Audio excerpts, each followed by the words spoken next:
இனி வீட்லயே பானிபூரி செய்யலாம் எல்லாரும். ஆச்சி பானிபூரி கிட். தமிழ் வருட பிறப்பையொட்டி கள்ளக்குறிச்சி மாவட்டம் களவனூர் கிராமத்தில் உள்ள 18ஆம் படி கருப்பசாமி கோவிலில் குவிந்த பக்தர்கள் பூசாரியிடம் சாட்டையால் அடி வாங்கி சில்லறை காசுகளை பெற முண்டியடித்தனர். விவரங்களை செய்தியாளர் சகாதேவன் வழங்க கேட்கலாம். சகாதேவன், வணக்கம். முழு விவரங்கள்.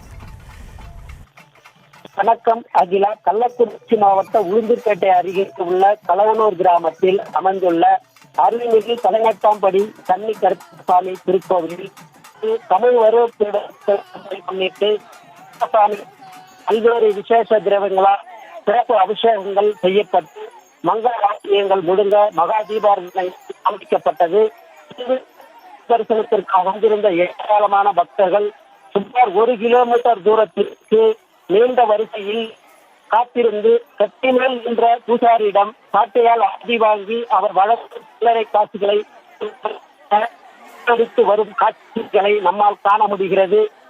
1 கிலோமீட்டர் தூரம் வரை நீண்ட வரிசையில் காத்திருக்கும் தொடர்ந்து அந்த கோயில் என்ற பூசாரியிடம் சாட்டை வாங்கி அவர் தரும் சில்லறை காசுகளை தங்கள் எடுத்துச் சென்றால். விவரங்களுக்கு நன்றி சகாதேவன். இனி வீட்லயே பானிபூரி செய்யலாம் எல்லாரும். ஆச்சி பானிபூரி கிட்.